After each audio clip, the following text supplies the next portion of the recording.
Bit of Evander Holyfield's ear during their heavyweight championship fight. A decision is expected today on Tyson's punishment. Athletic Commission officials are about to meet in Las Vegas where the fight took place, and the hearing is scheduled to start in about 15 minutes from now. CNN's Charles Feldman joins us live now from Las Vegas for a preview of that. Charles, good morning. Good morning, Bill. Today is the day when Mike Tyson's career as a professional boxer may very well come to an end, all because of that bite or bites heard around the world. By now, I'm sure most of you have seen this videotape, if you haven't seen the actual fight, where he bit both ears of his opponent in the ring. Well, the chairman of the Nevada Athletic Commission has made it very clear that what Tyson did cannot be condoned. Biting is not a part of boxing. Now, everybody knows that. Should we allow it? No. Should we stand for it? No. Should we condemn it? Yes. Now, here's what could happen. They could either revoke his license, which means that every year he would have to reapply, and he could be subject to up to an almost $3 million fine, or they could simply suspend him, in which case the fine is only about $250,000. Whatever happens, we are told Mike Tyson has decided not to come to the hearing. Now, that hearing should get underway in about 15 minutes, and CNN plans to cover it live. Bill? Okay, Charles. Charles Feldman live in Las Vegas, as you mentioned, just about 13 minutes away. When it happens, we'll certainly bring it to you. We're still waiting for boxing regulators to begin their hearing in Las Vegas to determine the future, the fate of Mike Tyson. I'm just told now that they have begun the hearing, this to determine the fate of Mike Tyson and the punishment they will mete out for him biting Evander Holyfield 11 days ago in that bout in Las Vegas. Let's listen and see what we find out at this time. This meeting today, the members of the commission have ensured that no one can accuse us of coming here predetermined to hand down certain penalties because of the incident that led to the disqualification of Mike Tyson. Without question, I think all of us are fortunate to have Mark Ratner, our executive director, here to guide us through the many details that led up to today's meeting. And of course, Commissioners Luther Mack, Matt Caraselli, Lorenzo Fertitta, and Dr. Jim Nave. I think all Nevadans are particularly proud of the way in which you have conducted yourselves under perhaps the most awkward and trying time in the history of this sport of boxing in our state. The commission has not required Mr. Tyson to be here and will draw no negative inference from his non-attendance. I also wanted noted that this is a disciplinary hearing, and in keeping with the rules of the Nevada Administrative Procedures Act, we will not allow anyone other than those who are directly involved in this hearing to speak today until after the commission has taken action. I also want to state to the member of the world press here today that there will be no press questions inside these chambers. As I said before, this is a disciplinary hearing, and much like a court of law, there are rules that will be followed. And so all questions and interviews must be conducted outside of these chambers. And now I will ask the Attorney General's office to outline for us the legal manner in which we may proceed. Thank you, Mr. Chairman. Members of the Commission, on behalf of myself, Joe Ralston, Deputy Attorney General, and my co-worker, Gordy Fink, Senior Deputy Attorney General, we're pleased to present this disciplinary matter to you today. As this Commission is well aware, on July 1st, 1997, we met via an emergency meeting whereby this Commission instructed our office to prepare a disciplinary complaint against Michael Gerard Tyson. As a result of those actions and activities and events that took place on June 28, 1997, in his boxing contest with Evander Holyfield. In accordance with your wishes, we prepared such a complaint and served the same via Mr. Tyson's attorney, Marty Keach. He accepted service of this complaint on July 1st, that afternoon, and we are now here today to present this disciplinary case. The Attorney General's office is prepared to present such a case. We are in hopes that we can expedite this matter through the cooperation of Mr. Tyson's attorneys, and we have presented them an evidence packet, which I hope they've had ample time to review. We are in hopes that they will stipulate to the admission of this evidence so we can move this forward. With that, I'll turn to their attorneys to see if we can proceed in that manner.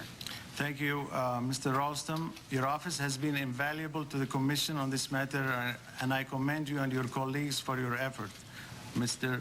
Goodman or Mr. Keach? Mr. Goodman? Yes. Do you have an opening statement? Yes, Mr. Chairman, members of the Commission. We thank you very much for giving us the opportunity to appear on behalf of Mr. Tyson. Mr. Tyson spoke to the world after the fight. He told the world that he was sorry for what happened in the state of Nevada. He apologized to all those who deserved and were owed an apology.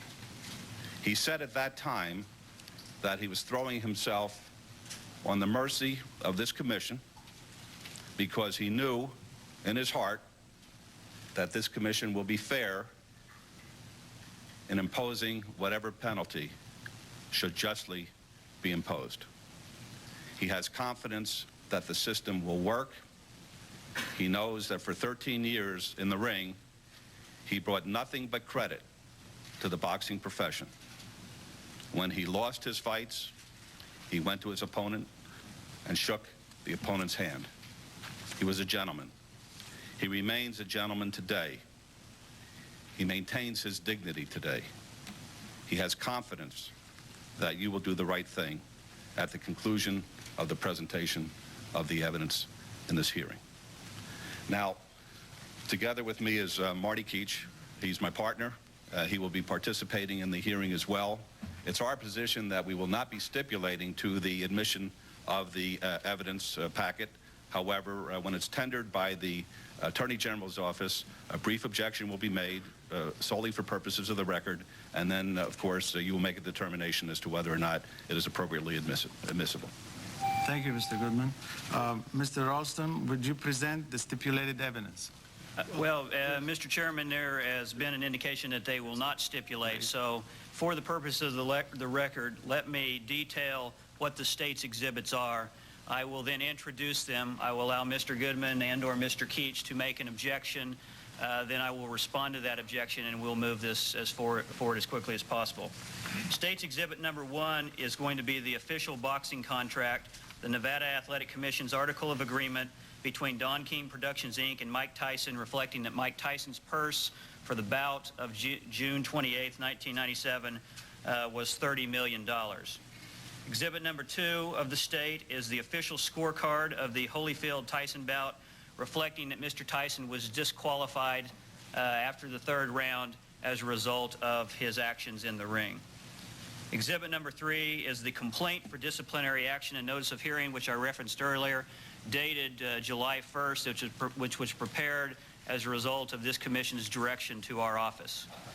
Exhibit number 4 of the state is the acceptance of service of complaint, whereby Mr. Keach, Mr. Tyson's attorney, accepted service of the aforementioned complaint. Exhibit number 5 is the receipt of copy and waiver of 30-day notice requirement executed by Mr. Tyson, waiving his 30-day right to a hearing notice pursuant to Section 113 of Chapter 467 of the Nevada Revised Statutes. Exhibit number 6 is the July 1st order dated July 3rd of the Commission, whereby this Commission ordered that a complaint be prepared, that a new check to the Commission be issued by Don King Productions, Inc., and that and suspending Mike Tyson pending the disposition of this case. Exhibit number 7 is a copy of the aforementioned check, 0161809, drawn on SunTrust Bank, South Florida, from Don King Productions, Inc., made payable to Mike Tyson in the amount of $29,824,600. Exhibit number 8, and our final exhibit, is the authorized Showtime videotape. We have been in contact with Showtime. Their cooperation has been greatly appreciated. They have allowed us to use footage from the end of round 3 and during round 3, and shortly thereafter the scuffle that arose immediately after the fight. We appreciate their cooperation in this and would like to publicly thank Showtime for that. That would be the extent of our exhibits 1 through 8, and we would move that they be admitted in this disciplinary action. Mr. Goodman, Mr. Keach, do you have anything to add? Commissioner, just for the record, we would object based on the lack of foundation, hearsay, and just a general objection as to relevancy as to some of the exhibits, and submit it. Mr. Ralston? In response to that objection, I would direct this honorable commissions to NRS 233B.123, which is the evidence section of the Nevada Administrative Code, which provides in relevant part that evidence may be admitted except where precluded by statute if it is of type commonly relied upon by reasonable and prudent men in the conduct of their affairs. I would submit that the exhibits that I outlined a short time ago are exactly that. These are public records which were filed with the commission. The bout agreement is an official commission document. The official scorecard is just that, an official scorecard of the Nevada State Athletic Commission, and the authorized Showtime videotape is just that as well. It has been authorized by the holder of the rights to that, and they've allowed us to introduce this, and I certainly would submit that a videotape is something that ordinary men would rely on in conduct of their own affairs. May I suggest that the exhibits will be admitted as evidence? Thank you, Mr. Chairman. With that, I will present to the Commission our evidence packet that consists of exhibits 1 through 7. Exhibit 8, of course, is not attached. It is, in fact, the videotape. With regards to the videotape, I would also move that this commission rule that it is able to consider the video footage it saw last week. If they are able to consider that, I see no need to present that tape today. However, if there is an objection, I would certainly allow Mr. Goodman or Mr. Keats the opportunity to respond to that. Commissioner, obviously we have entered our objection as to the admission of the videotape. Commission's already ruled that it will be admitted. Subject to that ruling, we have no objection to the commission not replaying it. The commission had an opportunity to view the entire tape at the prior hearing. I don't see any purpose to be gained by replaying it unless the commission believes that it needs to review the tape again in order to make a finding in this case. But we certainly would be in agreement with the Deputy AG that the court or this commission could consider what it viewed at the prior hearing without having to review the tape again today. Thank you. I think the commission has reviewed this tape, and I don't think there is any reason to review it again. I would like to take this opportunity to say that this commission appreciates the cooperation of Showtime Networks Incorporated throughout these proceedings. Showtime's understanding and cooperation enabled this commission to carefully review the events of June 28, 1997, in order that this commission can be in a position to make a fully informed decision in this case. These efforts are greatly appreciated. Now, I would like to, may I have a motion on the... Mr. Chairman, just briefly, some local cable stations may be breaking away for their break at this time, but CNN's coverage of the Mike Tyson hearing from Las Vegas continues now here on CNN. We would not object if there is any. We do not have any evidence, Mr. Chairman. However, we do have a motion before we proceed to the next phase. Can we, excuse me one second. Mr. Chairman, if I may, I would address this commission's attention to that part of the Nevada Administrative Code which requires that findings of fact must be based exclusively on substantial evidence. You are now holding exhibits 1 through 7. Exhibit 8 you reviewed last week, which outlined and detailed, I think, in very clear terms exactly what occurred on June 28.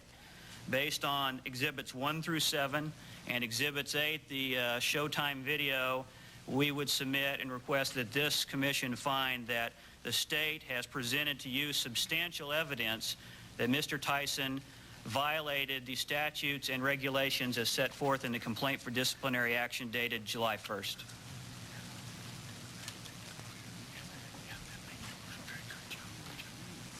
Mr. Goodman? Yes. Would you, Motion, Mr. Chairman. would you like to make that motion? Some local cable stations may now be rejoining us after their local cable break at this time. CNN's coverage of the Mike Tyson hearing from Las Vegas continues now. We are not going to be presenting the case, but we do have a couple of motions to make just for the record. First, we would be moving to dismiss the complaint as being in violation of NRS 233B-126. We'd be moving to dismiss the complaint as being in violation of the provisions of NRS 233B-127, subsection 3, regarding the notice. And we would be moving the commission to elect, as pursuant to NRS 467-158 and NAC 467-885, a remedy. As our view, this commission is not entitled to impose a penalty as well as a revocation. Mr. Ralston? Mr. Chairman, allow me to briefly respond to that. Clearly, pursuant to NRS 467.070, parent 1, this commission is vested with sole direction, management, control, and jurisdiction over all contests or exhibitions of unarmed combat. There is no question that statutorily you have authority to hear this case and render a decision regarding discipline to Mike Tyson. The complaint outlines those violations which we believe that Mr. Tyson violated on June 28th. The complaint is very detailed, and there's no sense in going through it again. However, I think it should be noted that pursuant to the Nevada Administrative Act and NRS Chapter 467 and NAC Chapter 467, which is the Nevada Administrative Code, that the statutory and regulatory authority for you to hear this case, render a decision, is vast. There absolutely is no question that pursuant to all of these cited areas of the law that you have the discretion to hear this case. Additionally, I think it's important to note that Mr. Tyson originally agreed that he would have no contest to this. I believe that should be considered for this commission, but based on that, I can find no legitimate statutory or regulatory grounds for this commission not to go forward. Thank you. We'll have to move to the final motion. You need to rule on the motions. Okay. Okay. On the first motion. Can I have a motion? No. What you need to do is you need to ask me what to do. Okay. Three motions. I'm sorry. I would like to ask Mr. Haight, representing the commission, his opinion. Mr. Chairman, as I understand it, Mr. Tyson's counsel have made 3 separate motions in this matter. Let me deal with the last motion first. That is the one regarding the penalty. I believe that motion is premature at this time and should be reserved until the penalty phase of the argument, and we can review that motion at that time.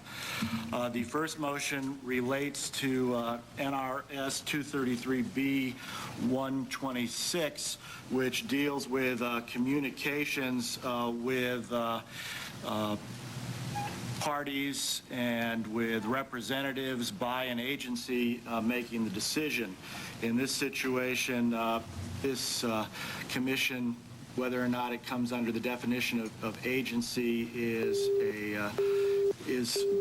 perhaps something that can be discussed, but I think that the best way to handle this motion would be for each individual commission member to state on the record that they have received no communications which has influenced their decision, but that they are making this decision based upon their own review of the evidence. So I think if we can have an affirmation from each one of the commission members, that would resolve that issue of the motion. I will call them personally. Commissioner Carcelli. Yes, I have had no conversation with anyone concerning my decision, and my decision is only based on the evidence. Commissioner Mack. I affirm also, Mr. Chairman. Commissioner Fertitta? Affirm as well. Dr. Jim Nave? I affirm as well. Thank you. You owe yourself. And I confirm it myself as chairman. I'm sorry.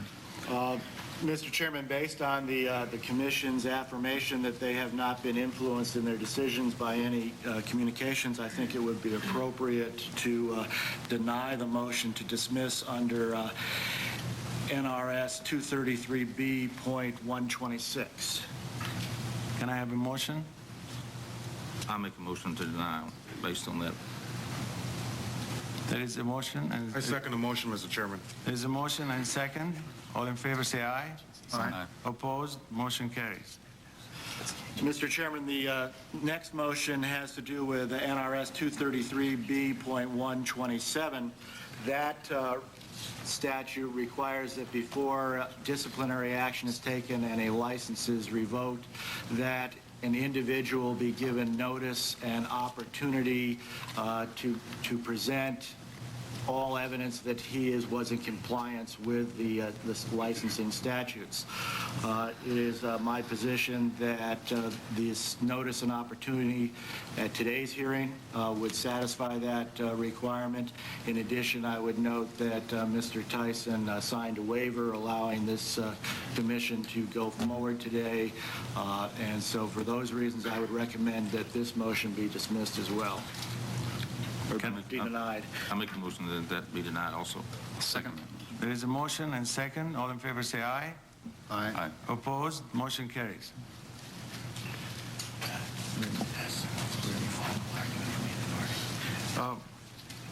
Can we have any final arguments from either party, Mr. Alstrom or Mr. Goodman? Yes, The state has nothing further. We believe that there is substantial evidence before the commission to render a decision regarding Mr. Tyson's alleged violations. Mr. Goodman? thank you. Mr. Chairman, members of the commission, I want you to know that as a lawyer, sometimes we have to do things that our client doesn't necessarily want us to do. And as lawyers, Mr. Keach and myself decided that in order to be lawyer-like, we had to take the course that we've taken as far as this hearing is concerned. Mr. Tyson's position was completely contrary to that. Mr. Tyson wanted to make it shorter and sweeter. He wanted to throw himself on your mercy without preserving any type of legal remedies. And because we're the lawyers, we told him what we're going to do, but as a client, we're doing this against his particular desires, because he really believes that his course of action of contrition, of apology, is the only way to go as far as achieving a result which is just and equitable. I've been practicing law in this marvelous state for 32 years. And the one thing that I could tell each of you is something that you already know, and that is Nevada represents independence, strength and fortitude, and doing the right thing.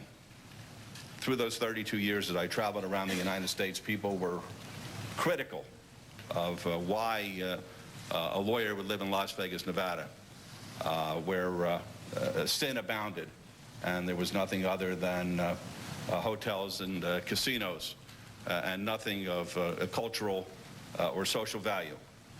And I explained to them the reason that I lived in Nevada is because Nevadans do the right thing. Mike Tyson has spent enough time in Nevada to know that Nevadans do the right thing without concern for what other people think, as long as the Nevadans believe what they're doing is right. And I would submit that, as a matter of tradition in this country, the penalties that I've read about in the media which are being suggested are so unfair and so unrealistic that Mr. Tyson had to believe, as I do, that this commission will do the right thing. Mike Tyson admits that he committed a wrong. Baseball players have spit in the faces of umpires. Basketball players have kicked innocent persons sitting by the floor. Football players have hit with such viciousness that they've crippled people. Mike Tyson, through 13 years, has lived an exemplary life in the ring. He told the world that he snapped. I submit to you that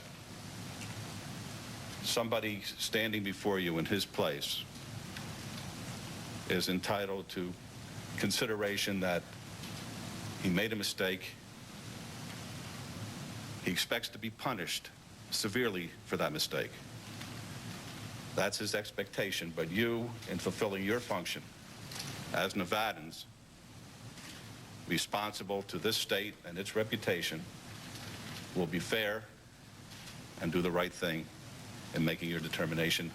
And I thank you on behalf of Mr. Tyson. Thank you. I just want to assure you that, and the press and the world, that I don't know of any commissioners that has ever made any statement as to the discipline of Mr. Mike Tyson in the newspaper. Mr. Ralston, do you have anything to add? No, I think at this time, Mr. Chairman, it would be appropriate for the commission to consider a motion as to whether or not there is substantial evidence that Mike Tyson violated the statutes and regulations cited and alleged in the complaint. Can I have a motion? Mr. Chairman, I move that there is substantial evidence to support the allegation of the complaint for disciplinary action dated July 1, 1997 against Michael Gerard Tyson, and move that Michael Gerard Tyson be found guilty of a foul of unsportsmanlike conduct in connection with the contest of unarmed combat in violation of Nevada Revised Statute 467110(1)C by engaging in unsportsmanlike action which caused injury to an opponent in violation of Nevada Administrative Code 467675, paragraph 14, and further that Michael Gerard Tyson be found to have conducted himself in a manner which is deemed by this commission to reflect discredit to boxing in violation of Nevada Administrative Code 467885, paragraph 4. Mr. Chairman, I second that motion. There is a motion and a second. Any discussion? All in favor say aye. Aye. Aye. Opposed? Motion carries. Now I would like to ask Mr. Fink, the Attorney General, for his arguments and recommendation. Thank you, Mr. Chairman, members of the Commission. Mr. Goodman has stated that he's lived here for 32 years and Nevada has always done the right thing. The Attorney General, who's lived here even longer than that, knows that the Commission will do the right thing. And we believe that the right thing in this instance is to hand down the maximum penalties, revocation and a 10% fine, for one simple reason. The events that took place on June 28th demand the maximum penalty that can be given in an administrative hearing, and that is revocation of Mike Tyson's boxing license and a 10% fine from the purse. Suspension in this case, no matter how long, would not be enough. Suspension is a mere interruption, a mere delay, and the events demand greater action than that. Let me address one of Mr. Goodman's points about other sports. Boxing is unlike any other sport. Comparisons between boxing and baseball, football, or basketball are meaningless. The object of boxing is violence. There's a fine line between sports and chaos. And what happened on June 28th, those events went beyond that line. Remember, you are not here to license baseball players, football players, or basketball players. You license boxing. And because of that, and because of the very nature of the sport, it needs strict adherence to its rules and regulations. The Executive Director of the Commission and the Attorney General of Nevada asked for three things, and we urge this Commission to do it: to revoke the boxing license of Mike Tyson, to administratively fine Mike Tyson the maximum $3 million in this case, and to assess Mike Tyson the cost of these proceedings. On behalf of Frankie Sudell Papa, the Attorney General, Joe Ralston, who has been my co-counsel for the last year and a half, and I'm always happy that I can always be with him, we leave the final decision on the penalty to you. And we'll be happy to answer any questions that you may have. Mr. Goodman, Mr. Keach, do you have any presentation regarding the discipline? Commissioner Ghanem, Mr. Goodman has already made our presentation concerning what we believe is appropriate, and he's submitted it to your discretion. The only thing I would do is renew our prior objection to imposing both the fine as well as the revocation as being in violation of NRS 467-158 and NAC 467-885. Thank you. Mr. Do you want Andrew Holyfield's attorney wants to address you? Do you want to call him as a witness at this point, or do you want to wait until... Let's wait till you can ask him. we can ask him now. I would like to ask Mr. Fink for any rebuttal to this argument. We'll give some rebuttal. Last night, Joe went through the legislative history of this particular statute, and Joe, why don't you go through that? I think it's important for this commission to realize that Section 158 of Nevada Revised Statutes, Chapter 467, is in fact your statutory authority to fine and revoke. However, it's also coupled with other statutory references and regulations as well. For example, NRS 467.157 provides that any license issued under Chapter 467 may be revoked for cause deemed sufficient by the Commission upon a hearing. Well, we've had a hearing. This is the hearing.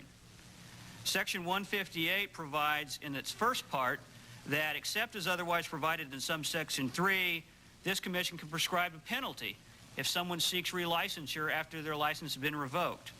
Section 2 provides that except as otherwise provided in subsection 3, in lieu of revoking a license, i.e. doing something other than revoking a license, you can seek a monetary penalty not to exceed $250,000. In 1991, the $250,000 was $25,000. And our legislature said that's apparently insufficient. And they changed the $25,000 to $100,000. They also added Section 3, which is virtually unchanged since 1991, and that is that if the revocation or proposed revocation relates to the occurrence of a contest or exhibition of unarmed combat or any other action taken in conjunction with a contest or exhibition of unarmed combat, this Commission may prescribe a penalty not to exceed $250,000 or 10%. But in 1991, it was $100,000. 1993 came along. And my guess is some of these commissioners remember that probably there was a disciplinary action where someone said, 100,000 seems insufficient. The legislature heard you, and they changed it to 250,000. We're now in 1997, and as recently as July 6th, Senate Bill 488 went to enrollment. And this section, the legislature said, in our purpose, we want to authorize the Nevada Athletic Commission to impose a monetary penalty in certain circumstances of 100% of the share of the purse to which a person involved in unarmed combat is entitled. What section do they look to? We want to increase the monetary penalty from 10% to 100%. This is the authority we want to give our Athletic Commission. They went to Section 158. That's exactly the section that Mr. Keach and Mr. Goodman argue, in fact, doesn't give you that authority. But your legislature had said in 1991, confirmed it in 1993 by their actions, and certainly have confirmed it in 1997, that this is your section. This is the section you look to. Do you want to revoke? Yes. If you want to revoke and it's a result of the occurrence of unarmed combat, guess what? It's $250,000 or 10% of the purse. Senate Bill 488 now provides, and let me make this perfectly clear, this remedy is not available to this commission. Only the remedy that was available on the statutory, at the statutory level and on the books at the time of the incident can be considered. But as an indication that this is what your legislature deems to be the section that gives you this authority, they've now taken the 10% and gone to 100%. And my guess is it was as a direct result of what happened on June 28th. They looked and said, 10% isn't enough for our commission. 100% needs to be what their authority is. How can you say they don't have the authority when this legislature, our legislature, which has always heard the cries of its agencies and the needs of its people, has now upped it to 100% for future events? In addition, Section 3, which is the section that we're referencing, has now been changed to say if disciplinary action is taken against a person pursuant to this chapter. They cleared up all the confusion. Not only is this your section, this is what you do if you take action against a person pursuant to this chapter. So based on that, I believe the record, the legislative history, and the recent amendments make it very clear that you have the absolute and complete authority to revoke Mr. Tyson's license and fine him up to 10% of his purse, in this case, $3 million. Thank you, Mr. Ralston. I understand that Mr. Holyfield's lawyer, Jim Thomas, would like to address this commission. I'm going to allow it since Mr. Holyfield was involved in the boxing match. Mr. Thomas? Would you raise your right hand, please? Can you solemnly swear to tell the truth, the whole truth, and nothing but the truth, so help you God? I do. Thank you. Speak through the microphone. Mr. Chairman and Commissioners, I'm here and I'll be brief. I just want to make sure that there's no misunderstanding of what Mr. Holyfield's position is in all of this. Mr. Holyfield could not be here today. He's in South Africa representing the boxing community and paying his respects to President Mandela and speaking to the children of South Africa about the importance of education and perseverance in face of adversity. Although Evander is the most direct victim of the acts by Mike Tyson that are the subject of this proceeding, he personally has no interest in this proceeding in punishing Mike Tyson in any way. He has forgiven Mike Tyson, and in fact, he hopes that Mike gets the help he needs and takes the steps he needs to take so that someday in time he'll find inner peace and something like this will never happen again. To Evander, this is not about Mike Tyson. This hearing is about the future of boxing. No individual boxer has ever been, is now, or ever will be bigger than the sport of boxing. Boxing is a sport that Evander loves and has devoted much of his life to. He knows that when honorably practiced, it can be a great contest of courage and skill and strength and character. He also knows that boxing is under great scrutiny right now. In fact, the eyes of the world are on this commission, and what the commission decides today will largely determine how boxing is perceived around the world for some time to come. People want to know whether this is a true and legitimate sport whose rules will be enforced, or whether it is uncontrolled violence in which even the most reprehensible acts are tacitly condoned. This commission will send that message. Under these circumstances, we think it is incumbent upon this commission to make a strong and clear statement to the world that this is, in fact, a true and legitimate and honorable sport, and that certain acts are simply categorically and absolutely unacceptable and will be met with appropriate sanctions. Gentlemen, Evander and I respect this commission greatly, and the very difficult work that this commission does. We appreciate your hard work and the work of Mark Ratner and Dr. Hermansky, and we appreciate the difficulty of this decision. We ask only one thing. We simply ask that your decision be based upon not the interests of any individual, but upon the interest, the best interest of the sport of boxing. That's all we ask. Thank you.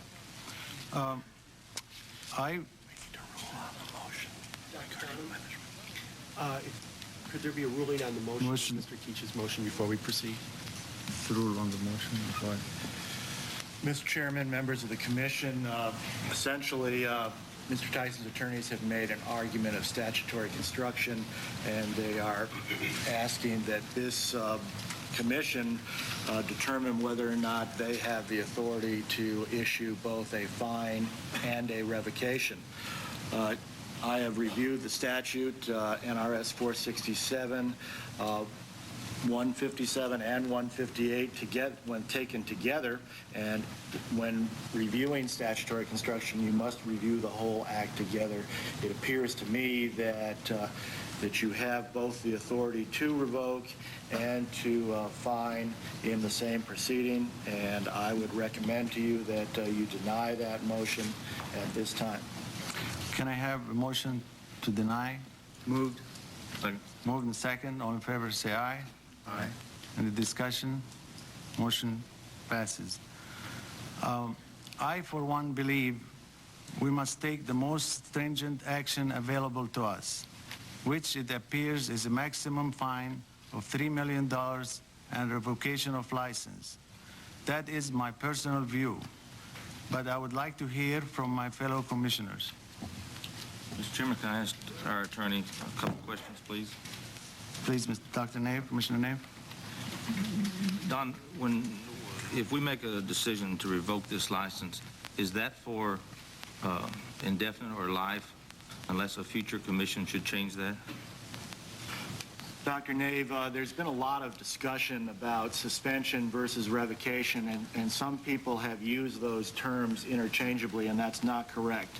A suspension is a taking away of someone's right to practice under a license for a limited period of time, but the license still exists, so that if you are suspended for a year, 2 years, whatever, at the end of that suspension period, the license is automatically reinstated and the licensee goes forward without having to take any further action.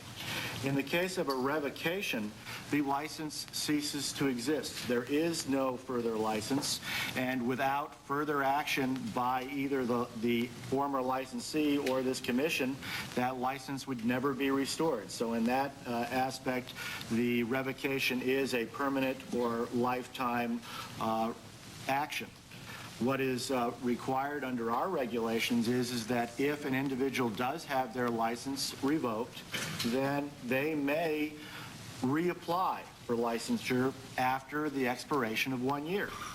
But at that point, they are going to be treated solely as a new applicant. And this commission has full authority to review that application, and you could deny that application at that time, or you could grant it. If you deny a new application in a year, then your regulations further provide that there would not be any new application for another year after that. So essentially, this is a permanent revocation with an annual review, and unless this commission changes its mind, then that would be a lifetime revocation.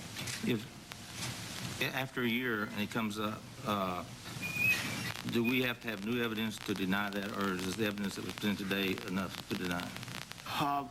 One of the provisions that when you license individuals is that have they been found guilty of committing a foul. And if they have, you have the discretion to deny licensure. Based upon your finding of guilty at this point in this proceeding, where you have found that Mr. Tyson did in fact commit a foul in an unarmed contest, unarmed combat, then you could continue to deny his application based upon that finding alone without any other new evidence.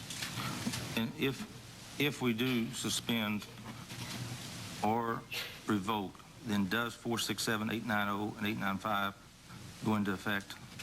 Yes, it definitely would, and just for the record, what that provision says is that people that are licensed by this commission shall not have any dealings related to boxing or wrestling with any person whose license has been suspended or revoked by the commission. So what that means is that if you go ahead and suspend or revoke Mr. Tyson's licenses, then other individuals that are licensed by this commission are prohibited from having dealings with him, and if they continue to have dealings with him, could be subject to disciplinary action themselves. Any more questions, Dr. Nave? Any more questions from the other commissioners? Yes, I have one question, Mr. Chairman. Commissioner Mack? When does it start? On what date? What, From the penalty of revocation. The revocation would take place from the date of your written order being served upon Mr. Tyson. That would be the start, and then the year would go from that date. Thank you. Commissioner Carasali? Don, let's say that a person is licensed annually and a person's license is up for renewal versus a person that's suspended and let's say suspension time is up and he has to apply for a license. What is the difference?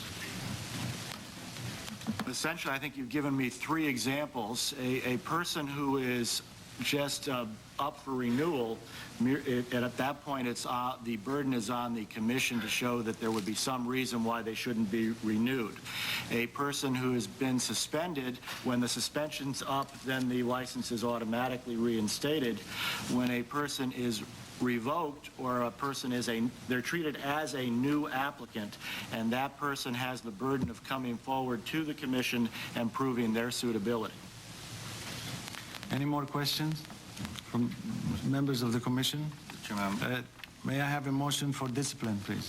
Mr. Chairman, I move that Michael Gerard Tyson's boxing license be revoked, and further move that Michael Gerard Tyson pay administrative fine in the amount of $3 million, and that he also be assessed for all costs of these proceedings. I have a motion. Is there a second? I second the motion, Mr. Chairman. Any discussion? All in favor say aye. Aye. Opposed? Motion carries. Thank you. Now I would like to have, is there any public comment? Mike Tyson certainly has lost in the ring before, and he's lost in the court of law. This, however, could be the biggest loss of his life. Mike Tyson just banned, his license revoked from the sport of boxing, also attached a 10% fine. That 10% goes to the total purse on the June 28 fight, which amounts to $3 million. In addition to that, he will be assessed court costs for the proceedings today and the hearing in Las Vegas. Mike Tyson was not there. He flew home overnight to New York City. And apparently reporters caught up to him early this morning, about 6 o'clock a.m. Eastern Time. Tyson was not available for comment at that time. Evander Holyfield, the man who was in question here, who had his ears bit back on June 28th, is now in South Africa, visiting with Nelson Mandela. One other note here, you talked about we heard the attorneys, for Mike Tyson talk about, plead their case, You may remember last week Mike Tyson went public asking for an apology, saying he just simply snapped. He asked also that he not be banned for life, but certainly would accept whatever punishment comes down. And today, that punishment is a ban, a revoke of his license in the sport of boxing. Legally speaking, Mike Tyson can apply for reinstatement at the end of every year. At that time, it's my understanding that the boxing regulators in the state of Nevada will take a look at his application and decide then whether or not Tyson can return to the sport. That's a wrap from Las Vegas. Again, Mike Tyson banned from boxing. We'll follow this throughout the day here on CNN. CNN Today is next with Lou Waters and Natalie Allen. I'm Bill Hammer at the CNN Center in Atlanta. More news after a break. They've made their decision, and Tyson's now infamous bite of Evander Holyfield's ear is costing him more than money. And what is the punishment for boxer Mike Tyson? An announcement was just made, and we'll have that story for you next on CNN Today.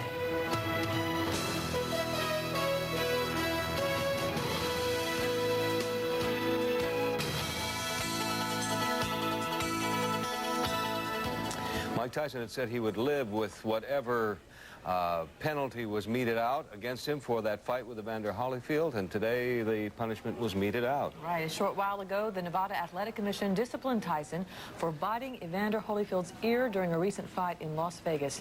CNN's Darren Kagan joins us now with the story. Darren.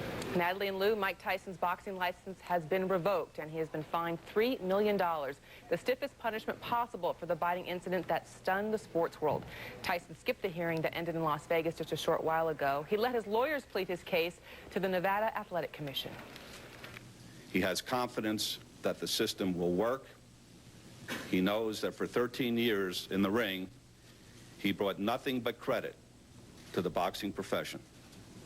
When he lost his fights, he went to his opponent and shook the opponent's hand. He was a gentleman. He remains a gentleman today. He maintains his dignity today. He has confidence that you will do the right thing at the conclusion of the presentation of the evidence in this hearing. There's a fine line between sports and chaos. And what happened on June 28th, those events went beyond that line. Remember, you are not here to license baseball players, football players, or basketball players. You license boxing. And because of that, and because of the very nature of the sport, it needs strict adherence to its rules and regulations. The commission could have suspended Tyson for biting Holyfield during their heavyweight title fight last month. Instead, the panel opted for the maximum penalty, revocation of his license and the $3 million fine. By federal law, other states are required to honor Nevada's decision, which means that Tyson's boxing career is on the ropes, although he can reapply for his license after 1 year and each year after that if he chooses, but there's no guarantee that the commission will ever let him box in Nevada or the United States again. To get some perspective on the commission's decision and Tyson's future, we have two men who were right there for the fight. Jim Gray, the NBC and Showtime reporter who interviewed Tyson right after the fight. Jim is with us here in Atlanta. And Showtime boxing analyst Ferdy Pacheco. Ferdy, who is with us in our Miami bureau. Welcome to both of you. Did the commission, the simple question is, did the commission come up with the right decision for Mike Tyson and for boxing? Jim, you go first on that one. Well, I think for the commission, they came up with the right decision. For Mike Tyson, they didn't come up with the right decision. This is very difficult to ascertain just exactly what's going on here. They had to revoke his license to get the $3 million, which was the stiffest fine that they could impose. Now, revocation doesn't mean that they won't reinstate. What they said was he must reapply and prove his ground if he wants to be reinstated next year. I think what they've done here is they've taken a very, very tough public stand, and I would think that anything more than a year would be very unfair to Mike Tyson based on what his lawyer said. He's had an impeccable record in the ring. You must separate what you think of Mike Tyson outside of the ring or what he has done in this particular act, which was despicable. Fact of the matter is, all he did, Darren, was commit a foul. He fouled. This is now the stiffest penalty in the history of professional sports. $3 million fine. I can't think of anybody else who suffered that kind of penalty, or a year's suspension. And I think that aside from Pete Rose, this is very, very tough, this penalty. And I think if the revocation is allowed to exceed a year, would be very unwarranted. Ferdy, it's stiff, but was it fair to Mike Tyson? I think it was. I think what Tyson needs is a mandate from boxing and from the public that he must get his act together, that he personally as a man must begin to live a life commensurate with the rest of us live, with obligations and with responsibility for our actions. And that he committed that foul inside the ring was heinous and unforgivable. That he gets a stiff fine, he should get. He's getting $30 million. I think $27 million is enough. He's getting 27 anyway, so I mean it's 10%. Yeah, $27 million is plenty.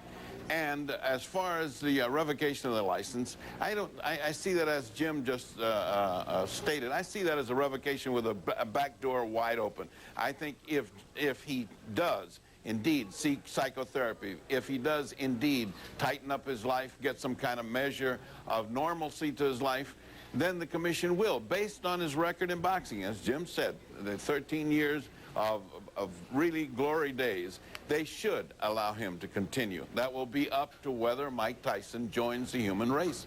That is a different issue altogether. A couple interesting things coming out of these hearings. First of all, there really is no such thing as a lifetime ban from boxing because he is going to be able to reapply once a year. Also, the other stipulation, how the commission addressed other fighters who are licensed can't fight Tyson in another venue. And Jim, you had an interesting point about that and what that might mean to the sport of boxing. Well, I think if they're not careful here, what they've done is they may have, in fact, Darren, begun the... I think we've done a case of overkill. It is not a question of if Mike Tyson will strike again, but only a question of when. Boxing commissioners in Nevada make sure it's not anytime soon. At least in this country. Who's saying what about the ban? Mike Tyson pays the price for crossing what one commissioner calls the fine line between boxing and chaos. He is banned from the ring for at least a year, at least in this country. CNN-SI's senior correspondent Nick Charles is in Las Vegas tonight, where boxing officials and fans have been debating Tyson's fate. Nick? Well, Leon, when the moment of judgment finally arrived for Mike Tyson here at City Hall in Las Vegas, he was nowhere to be found. The state of Nevada, though, sealed his boxing fate without him. Officials acted swiftly and severely. when they banned Tyson indefinitely from boxing.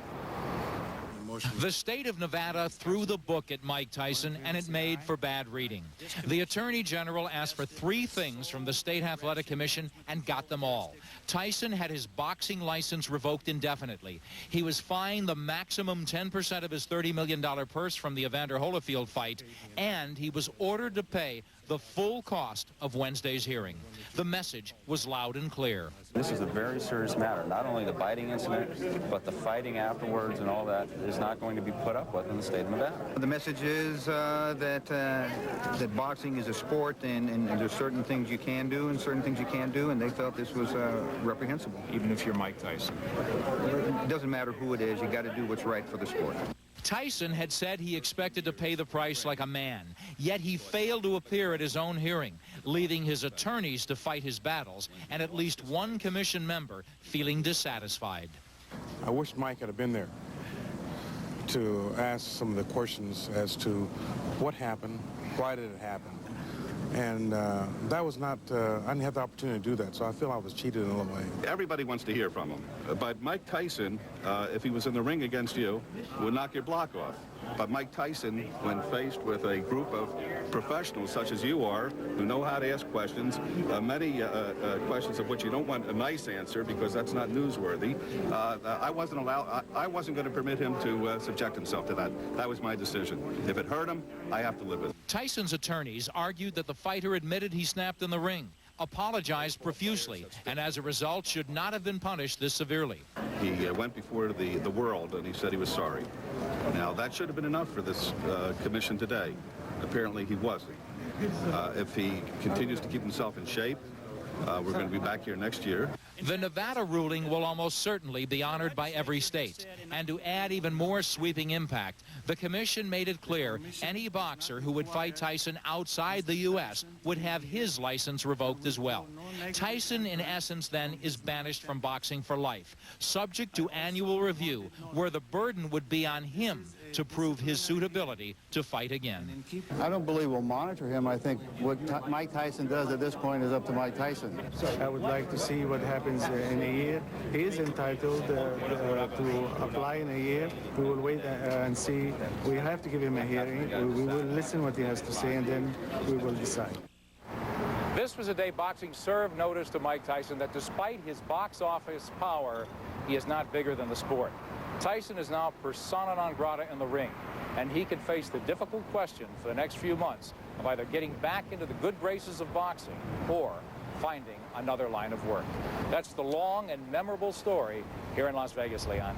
Well, Nick, let me ask you before you go, did Commissioner Mack indicate that if Tyson had shown up today for the hearing that the outcome would have been any different? Leon, he had indicated to me last week that he expected Mike Tyson to be there. He would like to look him in the eye and ask him why he did what he did. He reiterated that today, but the commission couldn't compel Tyson to be here. It was his own grounds. This was his own forum and his own chance to really throw himself on the mercy of this commission and to speak his mind. But basically, what his attorney, Oscar Goodman, told me afterwards is that Tyson, he felt, would have been out of his league had we asked him questions. But again, he didn't have to address us. The commission felt he had to address them. All right. On CNN's Larry King Live, boxer Mike Tyson faces the music over his biting performance against Evander Holyfield. We'll talk about the hearing and the outcome tonight, 9 Eastern on CNN. Tonight, the ruling is unanimous. Mike Tyson's banned from boxing for at least a year, and he's fined $3 million. What does that mean for Tyson and for boxing? A special panel joins us next on Larry King Live.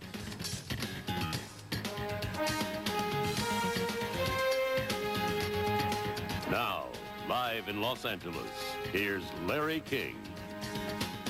He crossed the fine line between boxing and chaos, and now Mike Tyson is banned from the ring. Here to discuss this latest move by boxing officials is the chairman of the Nevada State Athletic Commission, Dr. Elias Ghanem, and Nevada's Deputy Attorney General, Joe Ralston. Also joining us from Las Vegas, are Mike Tyson's attorney, Marty Keech, and Evander Holyfield's attorney, Jim Thomas. Joining us from our studios in Atlanta is Jim Gray of NBC Sports, who, by the way, was, of course, the ringside reporter for Showtime at the Tyson-Holyfield fight. And in Miami, my old friend Angelo Dundee. He's been training boxers for half a century, including Muhammad Ali and Sugar Ray Leonard, and is generally regarded as one of the greatest trainers who ever lived. We'll start with Dr. Ghanem. Did you know going to that session this morning, Doctor, how you were going to rule?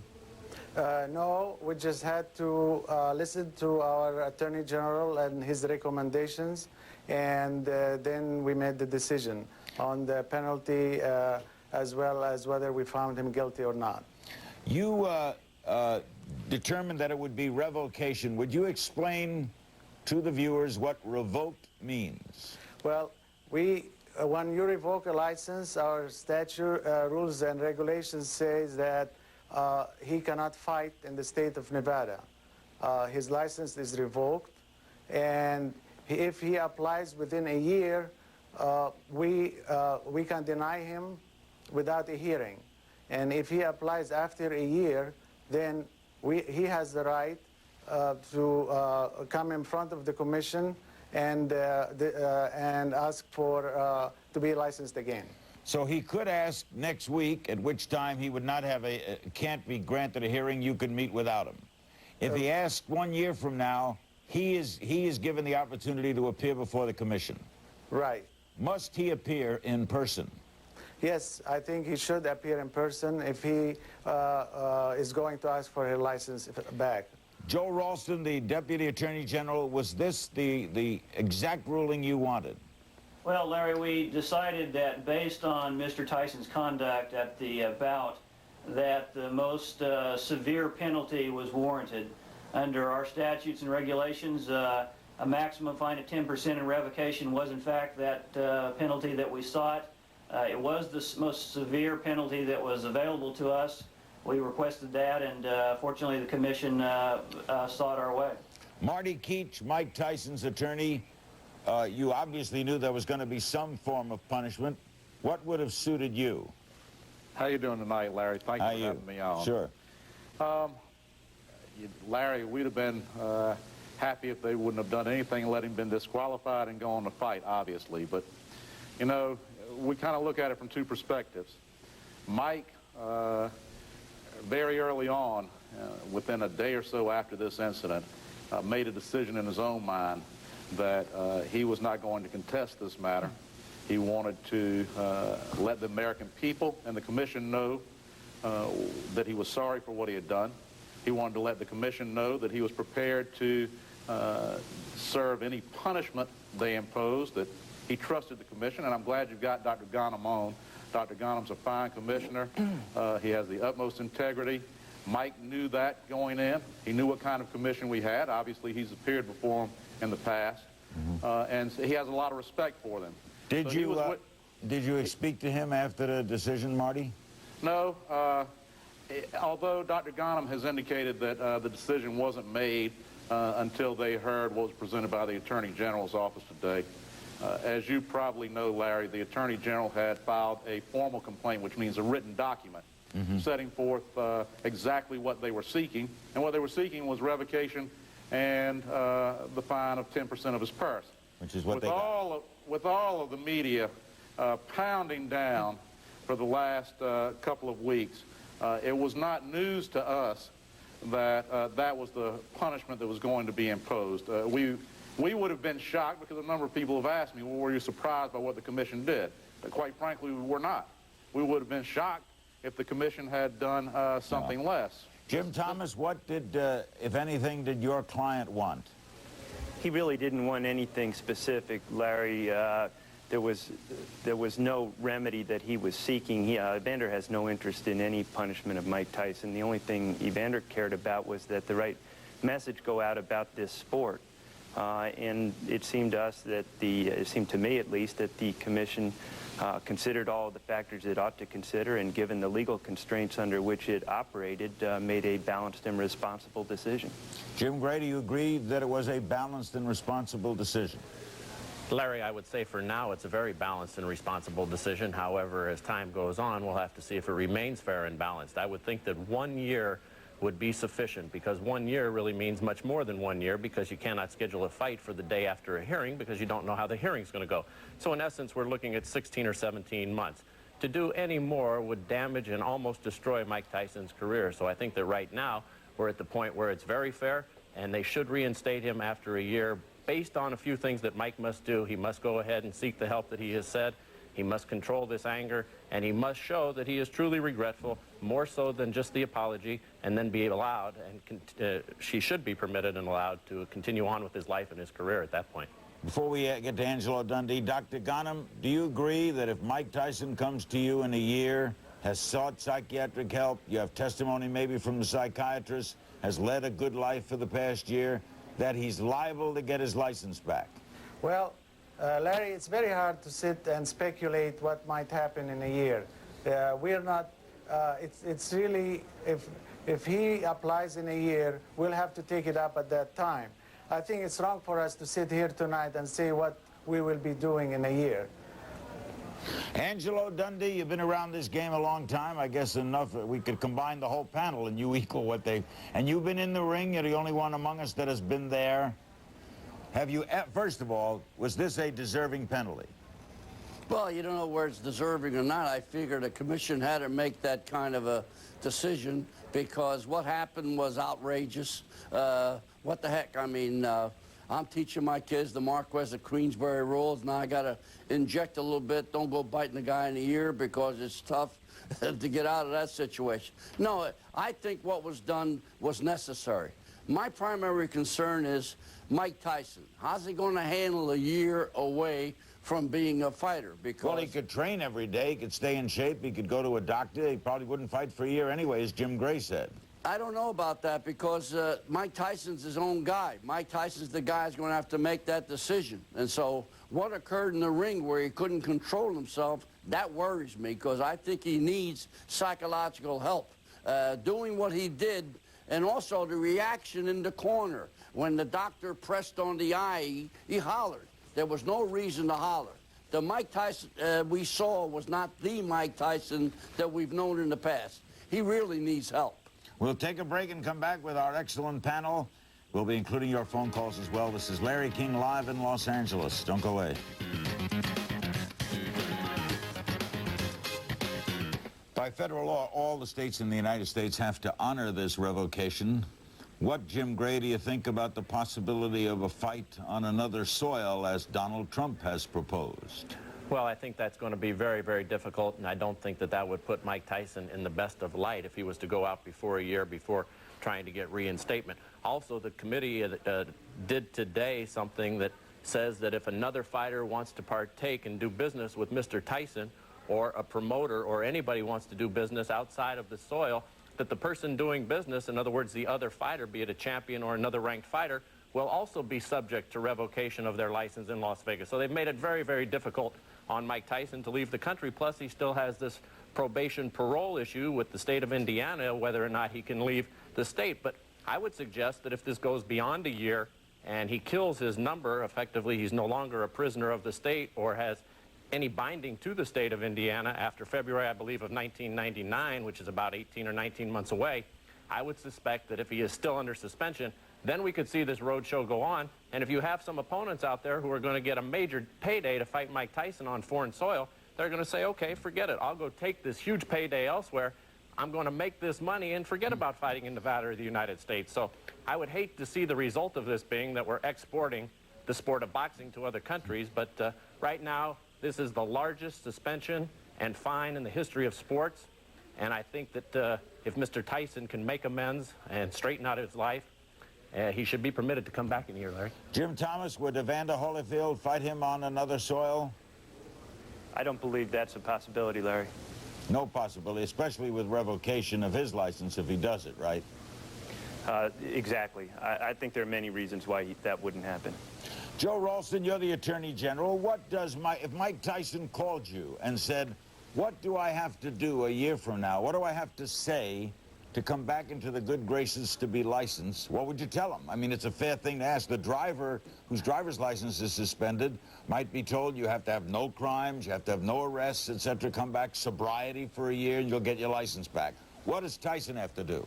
Well, Larry, what Tyson does is going to be up to Tyson. I know, but what would you recommend he do? At this point, to make a recommendation for what Mr. Tyson does to put himself back in good graces with the commission would not be proper for me, because the way the commission is going to look at this is they're going to weigh everything that Mr. Tyson's done. But you got to keep in mind that even if he comes back and he's said, I've given everything I own to every charitable organization that I can think of, I've been training, I'm the most physically fit boxer on the planet, they're going to have the absolute right to deny him based solely on the fact they found that he committed a foul or unsportsmanlike conduct. So, will you have a recommendation in a year? Will you be asked to make a recommendation? If so, would you? I think our office's position will be more advisory in nature at that point. The commission will know what their rights are and what their jurisdiction is and their authority to render a decision on a license that's sought by Mr. Tyson a year from now, and I think they can make that decision. So we probably wouldn't present any evidence to the contrary. Marty Keach, what would you recommend to your client he do for this year? Well, I don't know Mr. Gray, but he certainly has some good comments for you, Larry. I have to agree with him in large part that if Mike seeks the help that he talked about, if Mike is fit, if he trains, I think the commission is going to be hard-pressed to try and not reinstate him. You know, Mr. Gray makes a very valid point here. This $3 million fine, this is about 20 times larger than any fine ever imposed in any other sport for any other activity. And that's not to condone what Mike did, and Mike doesn't try to condone it. But the fine of $3 million and a year revocation, and that's the minimum that at least this point he's looking at, that's an extremely harsh penalty. Although what Mike did was bad, that's very harsh. And Mr. Gray makes another valid point, and that is more than a year is really going to be a death sentence for Mike as far as his boxing career goes. So but the question was, what do you tell him to do for this year? Well, you know, Mike hasn't done anything. But since the Attorney General won't give us a lead, Mr. Ghanem, Dr. Ghanem won't, naturally will not say what would require him to do. If Mike were to ask, how do I get my license back, lawyer, what do you tell him? I tell him, Mike, do the things you did for the last year since you've been released from prison. You go about your life, you stay out of trouble, which he does. You live a normal life. You do the things that normal people do, and when you come back here, you should be granted your license. I don't think there's a whole lot of things that Mike needs to do to put himself back in good graces. They imposed a punishment. They didn't impose restrictions on him, and I certainly believe that if the commission or Mr. Rawson from the AG's office had any suggestions as to what Mike would do, he would do it. He's open-minded. He wants his license back. He wants to fight. Well, would you think psychiatric help is a definite thing he must do? He even said it himself, right? Well, you ask me, do I think it's a definite thing he must do? Yeah. I personally do not, because I don't necessarily think he needs psychiatric help. Mike's the one that knows whether he has a problem and needs it, and maybe he does. I heard Mr. Gray say that he thinks that's appropriate. I'm certainly not going to discourage him. In fact, I would encourage him if he feels he needs it. Do I personally, based on everything I know about Mike Tyson, believe he needs psychiatric help? The answer is no. Okay. What happened in that ring, to me, is one event out of a 13-year boxing career, and it doesn't, to me, show that he absolutely isn't in need of psychiatric counseling. I mean, maybe he does. Let me pick up on that, Marty. We'll have Angelo and all the others get in on this. We'll be including your phone calls. Don't go away. Sunday, a couple weeks ago, last week on this program, Jim Gray suggested that, you know, Mike Tyson in the ring has never had a problem. He's been a clean fighter, never had points taken away, never low blows, etc. This is the first incident. He said he lost it. Other fighters throw low blows. There are fighters over the years that were considered dirty fighter. He never was considered a dirty fighter. Don't you think they ought to be leaning toward taking him back, Angelo? Well, you don't know what's going to be with... first of all, I got to see how Tyson reacts for a year. Tyson is like a self-destruct individual. He's got to take care of himself. And the only guy who's going to make a decision for Tyson is Tyson. As far as him reacting like he did in that fight, unforgivable. No excuse. Unforgivable, because you're a hero in the public's eye. I mean, all the young kids look up to a guy like him. But a low blow is okay. A fighter who hits low blows, that's okay.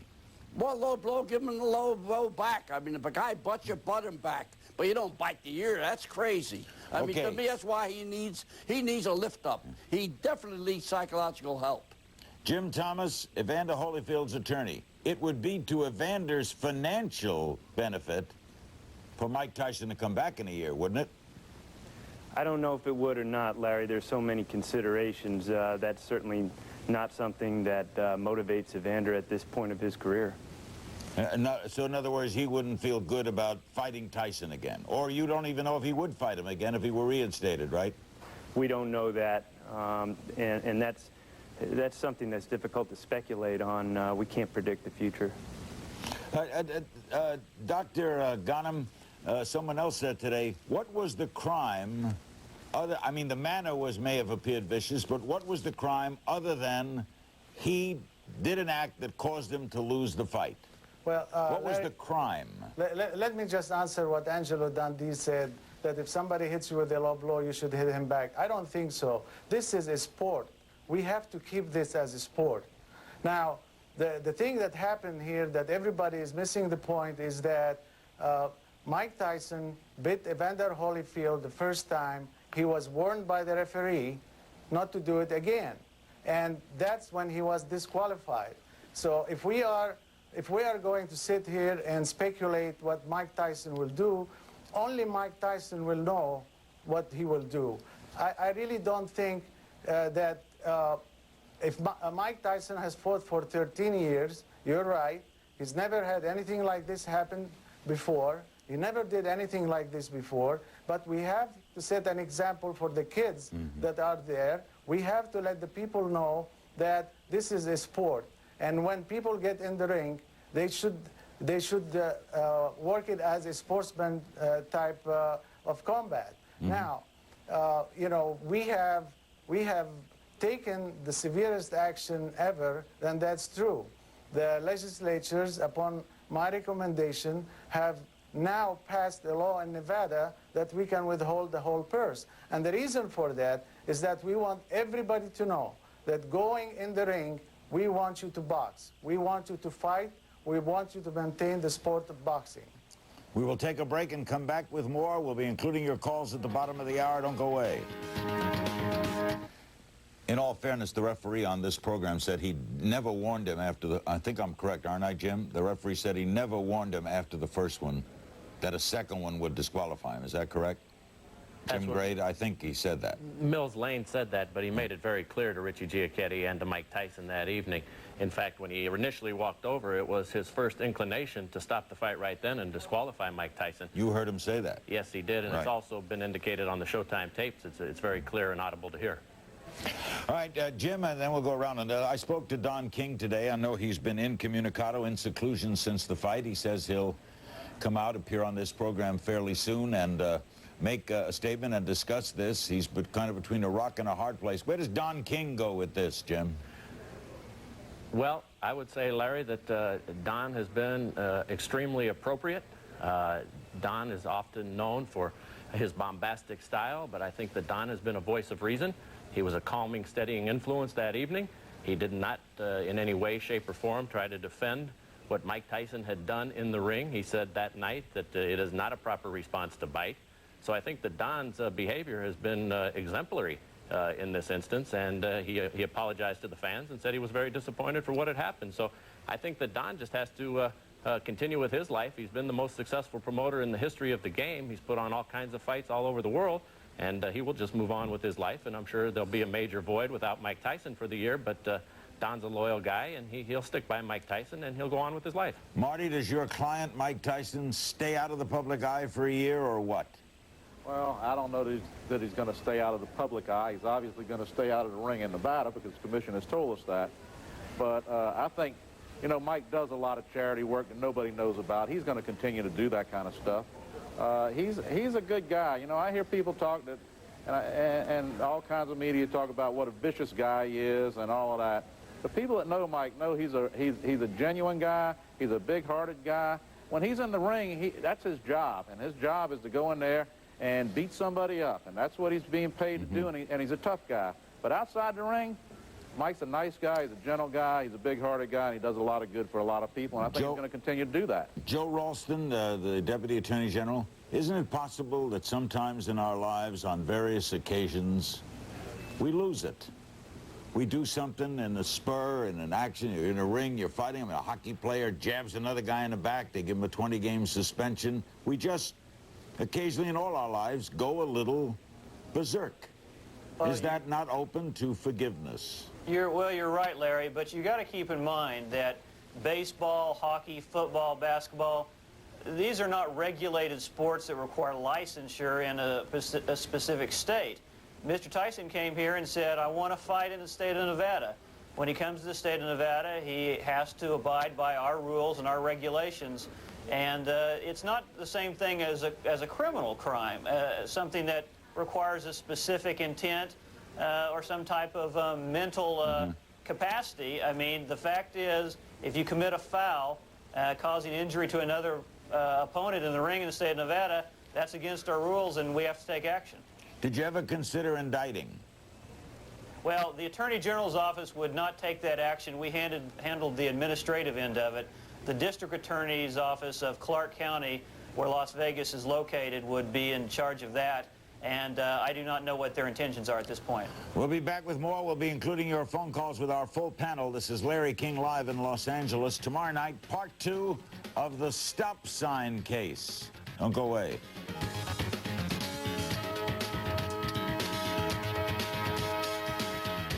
Let's meet our panel again. Dr. Elias Ghanem, chairman of the Nevada State Athletic Commission. They made the ruling today. Joe Ralston, the Deputy Attorney General for the state of Nevada, who argued that they do that ruling. Marty Keach, the attorney for Mike Tyson. Jim Thomas, as an interested observer, is the attorney for Evander Holyfield. Jim Gray, who's become a major legend out of all of this. He reported the fight for Showtime in the ring. He's, of course, a regular on NBC Sports. And one of the great boxing figures of all time, the brilliant trainer, Angelo Dundee. He is in Miami. Jim is in Atlanta. All the others are in Vegas. And we go to Boca Raton, Florida. Hello. Yes. Mr. Tyson is suspended, and I understand he still has one more contract with MGM for a fight this year. Is that true? That is true. And if so, how will he fulfill that contract? And if he cannot, who pays MGM for money's lost? Dr. Ghanem, and then anyone can get in on this. Dr. Ghanem, what happens to his contract? Well, the way I understand it, he does have one more fight with the MGM. I'm not sure when or what time that expires. That's between Mike Tyson and the MGM. It has nothing to do with the commission. Jim Gray, what about Showtime and Mike Tyson?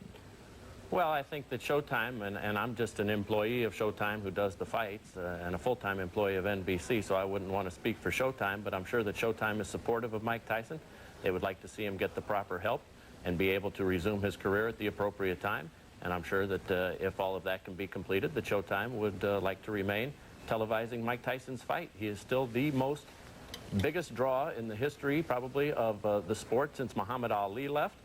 No one is there to fill that void right now. Evander Holyfield is a fighter now who will try and fill that void, but Mike Tyson has been the biggest box office guy to come along since Muhammad Ali, so I'm quite certain that Showtime, if Mike can become a citizen once again within the framework of boxing and comply with the rules, that I'm sure that Showtime would want to continue. And you don't think they're going to sue him for being in violation of the contract? I really can't speak to that, Larry. I have no idea what those lawyers are thinking about. I think that they would like to see Mike get help, and they would like to help and support Mike in any way that they can. Madison, Wisconsin, hello. Hello. I have a question for the commissioner. Sure. What will be done for future fights to prevent fouls, such as headbutts? Are fouls preventable, Dr. Ghanem? Well, fouls are not preventable, but that's why I asked the legislators to pass a law that will hold the whole total purse. Now we have a 10% that we can hold, but from now on, the word is out that if you do any fouls or you do anything illegal in the ring, that the whole purse could be withheld. Larry, may I say something? I want to comment on something that Angelo Dundee said earlier, and that was, you know, if someone headbutts, you headbutt back. If someone hits a low blow, you hit a low blow back. You know, that's kind of the mentality of boxing. And I'm not saying if someone bites, you bite back, because you don't.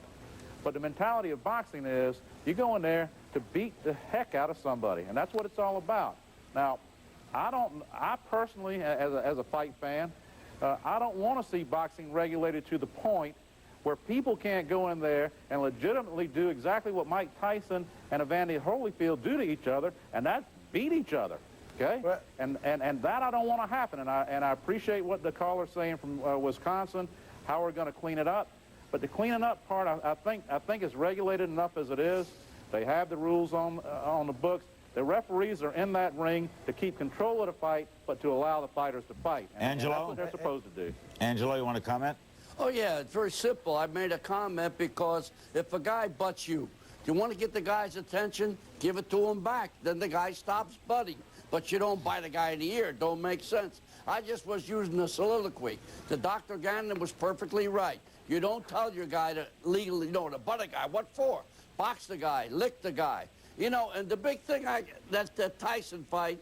Tyson had more animation after the fight was stopped before the fight. So, you know, to me, if he'd have used that type of aggression that he had after, I think it would have been a heck of a fight. You will agree, Angelo, that he is the most biggest draw in boxing since your Muhammad Ali retired.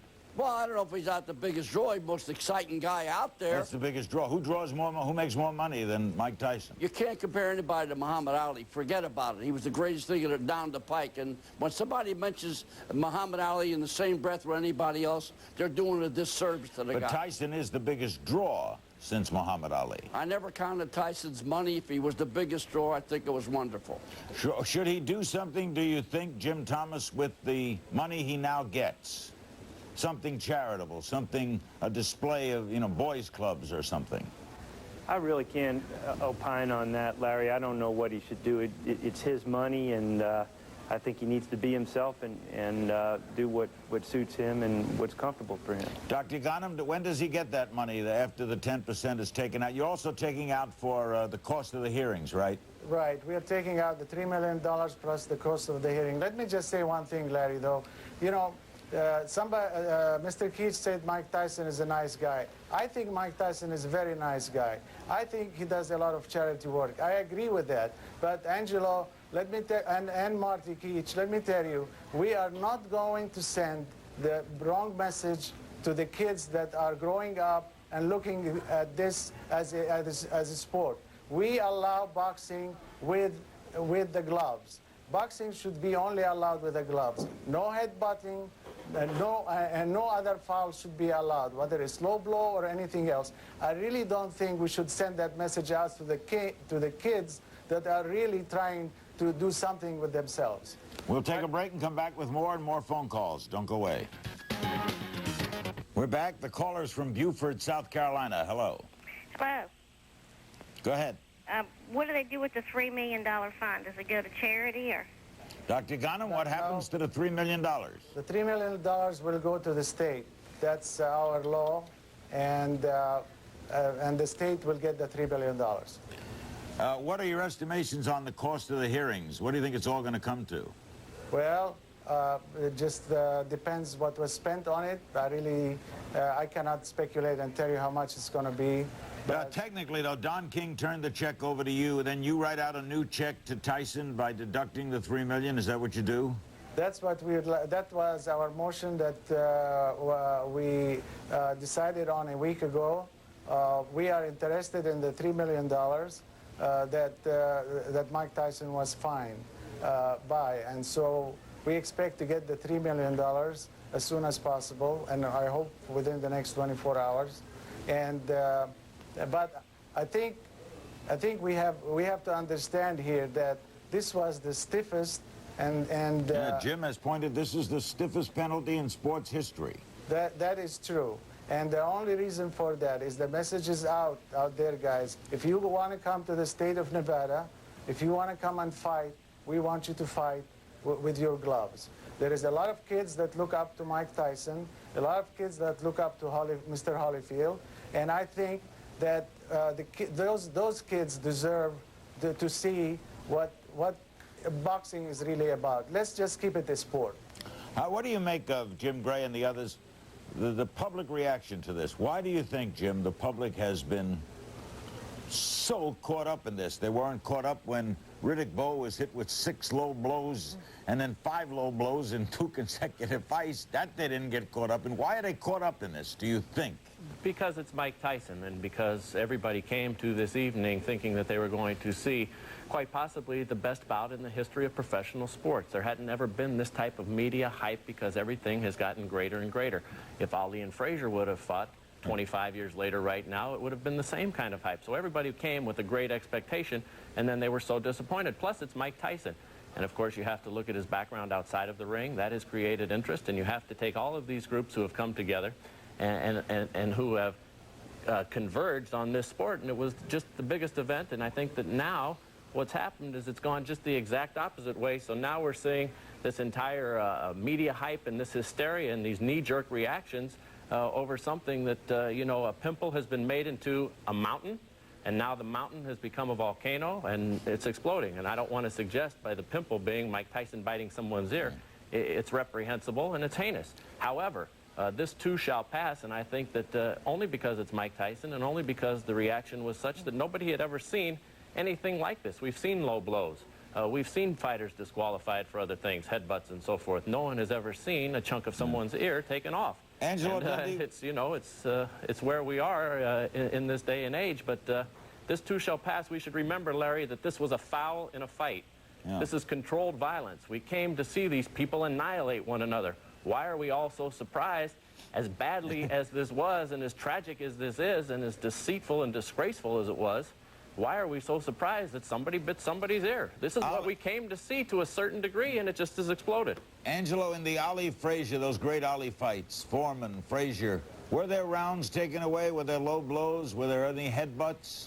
Oh, yeah, well, the referee contains that, and he did that. But, you know, the reaction here is like, Dr. Gannon was very observed because fighters of our stature, Holyfield, Tyson, these guys are role models for the youth of America. They are. And this is what was so shocking. Larry? Yeah. But he still, as Jim pointed out, it was a foul in a fight. Let me say this, Larry, because this hasn't really gotten a whole lot of notice. Evander Holyfield is a guy who we should put our arm around, is a guy who we should say, you know something, you can go about your life in the proper way. He's good to kids. He treats people with courtesy and respect. Mike Tyson has always treated me with courtesy and respect, so I don't mean that to be a personal low blow to him. But Evander Holyfield pulled off one of the great upsets in the history of the sport. He's a courageous man, maybe as courageous as we've ever seen. And maybe now the topic can turn a little bit as Mike Tyson takes his suspension, and we can turn it to Holyfield and you know, put our arm around a guy who really deserves it. Well put. You agree? Jim Thomas, your client, do you think sometimes the victim in these sort of things gets forgotten? Well, absolutely, and also I think people have just overlooked Evander's performance in the ring. It looked like he was on his way to another victory. But more important than that, I think we are absolutely blessed to have a true champion like Evander Holyfield, who is somebody that we can point to when we're trying to teach values to our children, and said, be like Evander. We'll be back with more on Larry King Live. Jodie Foster for the full hour Monday night. Don't go away. Back, Dallas, Texas. Hello. Hello. Yes. Yeah, what's going to keep Mike Tyson from fighting exhibition fights? Aha. Can he, I don't know, Dr. Ghanem, can he fight an exhibition? Well, say for charity. I don't know how to answer that. I don't know where he could fight. I'm going to have to... Let's defer to Mr. Ralston. Mr. Ralston to answer Jim, that. could Mike Tyson fight an exhibition, say, against a wrestler, something for laughs for the National Cancer Society in Chicago in the stadium? Larry, I think I can answer that if I may. He will not be able to do that in the state of Nevada.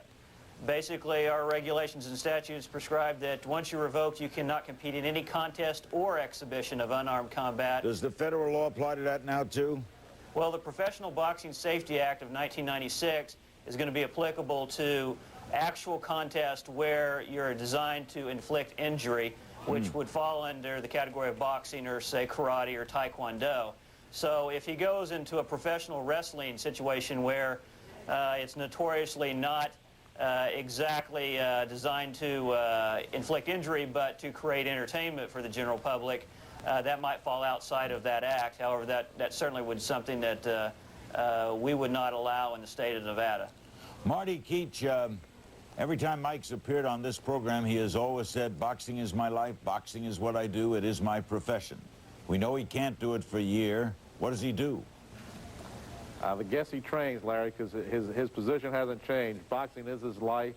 You know Mike, so you know how hard this is on him, not being able to fight for another year. He's already given up a couple of years when he had to serve his time in Indiana. That was tough. He came back. He was on the road to recovery in the ring, and here this happens. You know how tough it is for him because he loves to fight, and the only thing that's on his mind now is doing whatever it takes to get his license back, because he wants to fight, and he wants to fight in Nevada because this is where he loves to fight. Now, Angela, you remember when Muhammad was suspended, not for a foul in a fight, but for refusing to go to Vietnam, and then the Supreme Court upheld him 9-0, and back he came, but he was out quite a while, wasn't he? Oh, yeah, he was out a long while. In fact, we went hunting and looking for places to fight, and thank God everything got straightened out, and he did fight. But it was tough coming back, wasn't it? It's going to be tough on Tyson if he came back in 2 years, isn't it, Angela? As a trainer, let's say, you take 2 years off. It's going to be tough because the lifestyle, the guy's going to have to work every day, and, you know, let's face it, you got to be able to do other things to keep yourself occupied. And one guy's going to help himself. That's going to be Mike Tyson. We'll have a final thought from each of our guests following these words. Don't go away. Quick last call, Fort Pierce, Florida. Hello. Larry, what about the people that paid to have this fight piped in? That $27 million should be refunded to them. Dr. They didn't Ghanem? get to see a real fight. Dr. Ghanem, is that a point? No, I don't think we have any jurisdiction over that money. But people can sue, can they not, Joe Ralston? I mean, anyone can sue. You could have a class action suit. That's right, and as I understand it, there's a number of those suits that have been commenced here in the United States. We also have a regulation and also statutes that allow us to interplead the money. So if it is possible that if we're presented with a class action suit that appears to be with merit, we could put the money into that and allow the 200 million people that bought the fight to fight it out. Sort of like an escrow. Exactly. Yeah, wow. Marty Keech, will your fighter ever fight again, do you think? I hope he does. I know he wants to, and I think this commission, hopefully when we come back in a year, I'm confident that they're going to evaluate the whole situation. They're going to see what Mike has done over the course of the last year. They're going to keep in mind a 13-year flawless career in the ring, and we really hope and pray that this commission will let him back into this state to fight after a year. I mean, we really hope so, and I know Mike is counting on it. Jim Thomas, will Evander fight again? He could retire. He's got enough money. I believe that Evander has every intention of fighting, and Larry, people sometimes smile a little bit when I say it, but I believe Evander Holyfield is peaking, and I think he's got his best ahead of him. Peaking now, at age what? 34. How do you explain that? I believe that he's a young 34 in the sense that he has not stressed his body out by getting in and out of shape for fights, but he has maintained being in shape at all times throughout his career. Angelo, your former guy, Muhammad Ali, was quoted in the New York press as saying that Tyson could never beat Holyfield. You agree with that? Based on style. Style-wise, style dictates fights. Right. I think Tyson was made to order for Holyfield's style, and Muhammad was perfectly right. And Jim the Hat Gray, will we ever see Tyson, in your opinion, fight again? Well, I would hope so, and I would think so. I'd like to commend the commission. The penalty is severe. It's harsh. I would hope they wouldn't go overboard and make this a lifetime ban, that they would reinstate him next year if he does the proper things. Evander Holyfield has forgiven Mike Tyson, so I think the time is about right now, Larry, for all of us to take that same tack. It's time to move on, and let's hope that Mike gets the necessary help. If he gets that help, we'll see him fight again. And Dr. Ghanem, one last quick question. Was this a sad thing for you to do? Yes, it was very sad. Let us not forget, Larry, one thing, that in November, Mike Tyson fought Holyfield. Mr. Holyfield won the fight. Mike Tyson came and shook his hand after the fight. That is what we would like to see in the ring. This message, this is not only about Mike Tyson. This message is sent from the state of Nevada that if you want to come and fight in this state, we want you to fight with the rules and regulations of boxing. Thanks very much. We're out of time. I thank you very much. Thanks to all of our guests. Tomorrow night, Stop Sign 2 as we continue the program from last night. Friday night, Martin Short and Montel Williams. And on Saturday night, the best of our evenings with Jack Hanna of the Columbus Zoo. Thanks for joining us from Los Angeles. Good night.